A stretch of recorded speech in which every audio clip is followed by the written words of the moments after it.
Virgo, hi. Welcome to Mystic Queen PH. At ito ang inyong energy update, August 16 to 31, 2024. So, tinan natin what's coming to you second half ng August.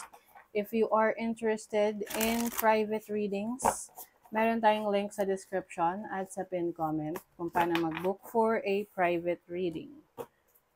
Okay, let's see Virgo. Ano yung parating sa inyo second half ng August? Harmony. Uy, this is balance. Maaring maasa sa ayos mo yung situation mo ngayon. Unlike before na parang imbalance, no? For example, yung finances mo. Kung dati, nung mga nakaraan, merong mga bagay na hindi ka na-fulfill sa mga kailangan mong bayaran. Oo, pwedeng mas dumami yung gastos kaysa sa income, pumapasok na pera. But ngayong second half ng August, mababalance mo na yon, maayos mo na yung cash flow mo.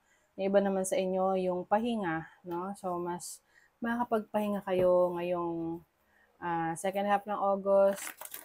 Kumbaga, mas may oras na kayo at panahon na isaayos ang inyong situation. Good cheer. Ayan. So, merong nag-cheer for you, someone who is very supportive of you, someone na naniniwala sa kakayanan mo every time na parang nanghihina ka, every time na nagda-doubt ka sa sarili mo. So, yung mga ganyang klaseng tao sa buhay ay parang sila rin ay iyong kayamanan, no? Kasi sila yung nagbibigay ng lakas, ng inspiration, motivation sa'yo, o 'di ba? Someone is going to make you feel happy. Alam yung joy kasi ito yung for me ito yung highest form ng happiness, that you have so much joy in your life. So I think kahit mga simpleng bagay magpapasaya sa'yo eh. Oo. Itong harmony na to, alam mo yung feeling na nakaraos ka na, ang feeling mo na nalagpasan mo yung challenges, ang sarap sa pakiramdam, 'di ba? Oo, so that's what I'm seeing for you. Malalagpasan nyo na or nalagpasan nyo na yung challenge na yan. Kaya ngayon, masayang-masaya kayo. Marami kayong na-appreciate sa buhay, kahit simpleng bagay. Na dati parang tinitake for granted natin. For example, yung kalusugan natin, 'di ba? Minsan hindi natin pinapansin. Kasi okay ka lang walang problema. Pero pag nagkasakit ka at marami kang mga mga naapektuhan dahil sa pagkakasakit mo, doon mo marirealize kung gaano ka-importante ng kalusugan. Tapos, nung gumaling ka na, nagbago na yung pananaw mo sa buhay na, okay, doon ko na-realize napaka-importante pala ng health. So marami ka nang ma-appreciate. Yung tipong maayos yung kalagayan mo, kalusugan mo, wala kang sakit, ma-appreciate mo na yun.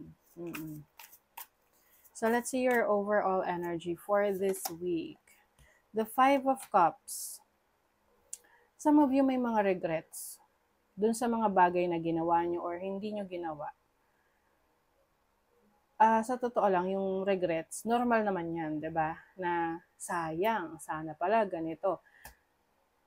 Minsan akala natin meron tayong nami-miss out na opportunity. Pero sa totoo lang, hindi talaga yun meant for us. Okay? Yung mga bagay na akala natin is nawala sa atin, hindi talaga kasi meant for us yun. Meron sa atin na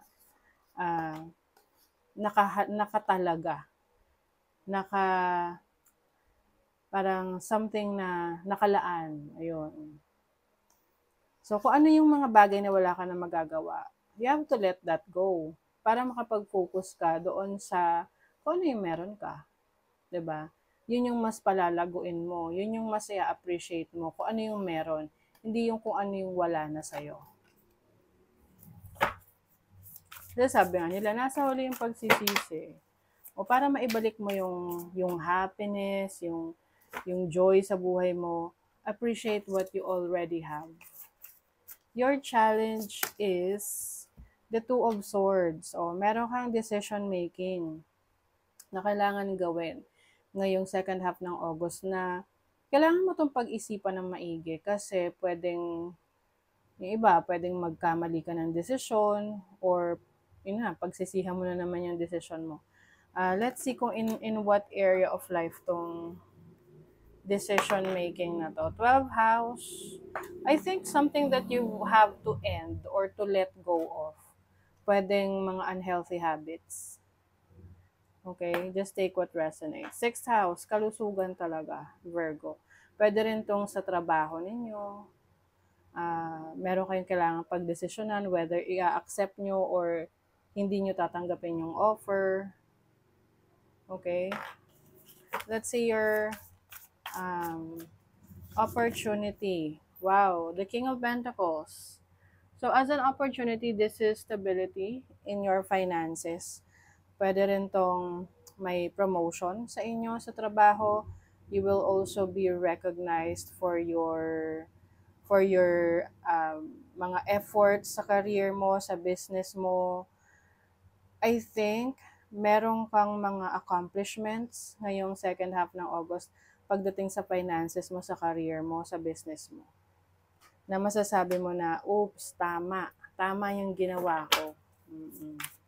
Your blessing. Let's see the blessing coming in. The Knight of Cups. This can be an offer. An offer na hindi mo matatanggihan or offer na, a good offer. Can be offer sa work, sa trabaho, sa business, or this can also mean a new relationship coming in para sa mga single. Maari ring merong person na masasabi mong blessing sa buhay mo kasi talagang inaalagaan ka. Someone who really cares about you. Can be anyone. Can be your friend, your romantic partner, family member. Your money, career, finances. Oh, merong new beginnings dito. May endings, may new beginnings. Okay? So, I think yung iba sa inyo, ito yung isa sa decision na kailangan nyong gawin ngayong week na to for your career. O, diba? May the Fool. Nako, yung iba sa inyo, meron kayong risk na iti-take. So, parang nasa decision ka na, aalis ba ako sa career na to, sa trabaho na to, change career ba ako, change company. Okay? And eventually, you will take that risk. Kasi nakikita mo yung potential dito sa bagong opportunity sa iyong career, sa trabaho, or sa business mo. Your love life, the Magician, and the Eight of Cups. Oh, okay. Some of you, maaring meron kayong mga decision din na gagawin sa relationship ninyo. Whether this relationship ay ipagpapatuloy mo o hindi, or you will walk away. Kasi parang you are stepping into your own power. Kasi di ba merong mga relasyon na yung parang wala ka ng sariling desisyon para sa buhay mo kasi masyado silang nakikialam sa buhay mo. Yung parang kinokontrol ka na. So for you, you are going to take back your power na, teka lang, buhay ko to eh. So ako dapat ang nagdedesisyon para sa sarili ko. So some of you are walking away from that situation dahil may ipupurso ka na iba. Pwedeng you will be on your own or pwedeng, starting all over again. Merong love, best friend. So some of you, itong good cheer, someone who's cheering for you, ito yung good friend mo or best friend mo na laging nandyan sa'yo. Sa tabi mo, to support you. Ito yung sa career mo, no? Boldness, destination. You're going to be a pioneer.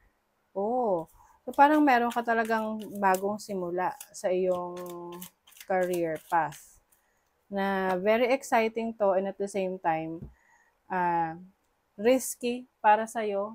But, sa buhay naman, kailangan rin natin sumusugal talaga kasi we'll never know kung yun talaga yung purpose natin or dun tayo mas magiging masagana, diba? So, ngayon, yung iba sa inyo, meron kayong dinideny sa sarili nyo na kailangan nyo na talagang harapin. So, maaring ito yung kailangan mo ng iwanan na situation, kailangan ng mag-end para sa bagong simula. You have to, kumbaga hindi nyo maiiwasan yan for the longest time. Kailangan nyo talagang harapin. Meditate and contemplate. So, yan yung kailangan nyo gawin or gagawin nyo para maliwanagan kayo sa inyong decision making. Lighten up. O, wag rin daw puro overthinking. Bigyan mo rin yung time yung sarili mo na mag-relax. And it's time to take action, Virgo. Yung mga iniiwasan mong gawa ng solusyon, ayusin, asikasuhin, it's time to take action. Okay, so that is your reading, Virgo. Thank you so much. Bye.